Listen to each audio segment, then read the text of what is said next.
반갑습니다. 베이스캠프 교회 김원규 목사입니다. 오늘 이 아침에 함께 묵상하실 말씀은 신명기 15장 1절에서 11절까지의 말씀입니다.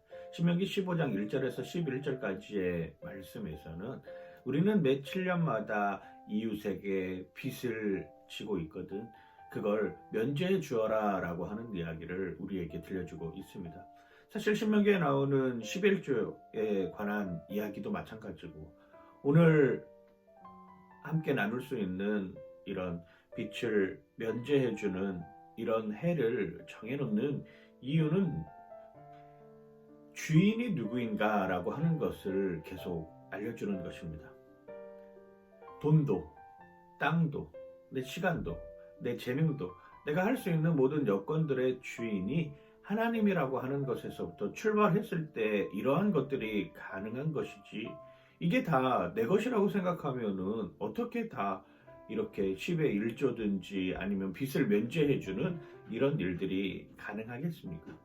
그 당시 사회로서는 도저히 이해할 수 없는 것이고 지금도 마찬가지죠. 도저히 감당할 수 없는 일들이 계속해서 벌어지고 있는 것입니다. 그런데 중요한 것은 무엇이냐? 이게 하나님께로부터 왔다. 그래서 다시금 하나님께로 돌려드린다라고 하는 마음을 모두 다가 가지고 있을 때 이것이 가능한 것입니다. 하나님을 믿는 사람과 믿지 않는 사람들이 다른 생각을 가지고 있다라고 하면은, 그리고 하나님을 믿는다고 하면서도 모든 것의 소유가 하나님께 있음을 고백하지 않는 이러한 신앙이라고 하면은 절대로 이루어질 수 없는 사건이 바로 10의 1조의 문제도 그렇고 빚을 면제해주는 문제도 그렇습니다.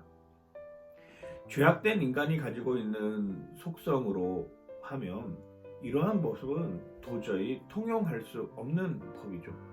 그렇지 않습니까? 이 사람 저 사람한테 계속 다 돈을 빌려가지고 자기 사리사욕을 채우고, 그리고 나서 7년 지나면은 나 지금 갚을 능력이 안 되니까 면제해 주어라 라고 오히려 적반하장격으로 나오는 경우가 대부분일 것입니다. 그렇게 할 수밖에 없고요.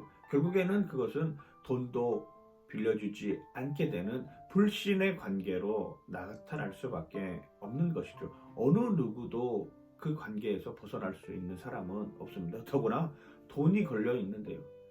당장 뭐 5만원, 10만원만 빌려주어도 꾼 사람은 그렇다 치더라도 받을 사람은 이걸 전전긍긍합니다. 저 사람 언제 나한테 갚지? 저거 빌려줬는데 잊어버리지는 않았나? 계속 마음에 쓰이고 신경이 쓰이게 되는 것이죠. 그런데 그냥 빌려주지 않고 줬다라고 생각을 해버리면 어떻습니까? 신경을 안 쓰게 되는 것입니다. 그렇습니다. 하나님과의 신뢰관계가 확실한 모습 속에서 빌려주는 사람도 마찬가지고 그걸 꾸는 사람도 마찬가지고 똑같은 마음으로 이 비용은 내가 최대한 내 가진 노력을 다해서 갚아야 될 비용이다. 조금씩 갚아 나가다가 도저히 그게 갚을 수 있는 여력이 안 되어서 7년째 돼서도 정말 내 삶이 궁핍해지고 내가 정말 어려움에 처하는 상황에 놓이는 가운데 있으면 돈을 꾸어주었던 사람이 그래 지금까지 이만큼 했으니까 이만하면 됐어 나머지는 안 갚아도 돼 이런 마음을 서로가 가지고 있을 때 가능한 것이지 내내 아무것도 갚지 않다가 그냥 가만히 있다가 7년이 지났으니까 이거 빚 탕감해 줘야 돼 라고 생각하는 것하고는 차원이 다르다라고 하는 것이죠. 결국 10의 1조도 마찬가지고 빚을 탕감해 주는 것도 마찬가지고 내 이웃에 대한 사랑이 거기에 포함이 되어 있느냐. 결국 하나님에 대한 사랑을 받고 그 하나님께 받은 그 사랑을 내 이웃에게도 똑같이 적용해 주느냐라고 하는 것을 우리는 깨달아야 된다라고 하는 것입니다. 이게 바로 하나님께서 우리에게 가르쳐 주시고자 하는 방법이라고 하는 것이죠.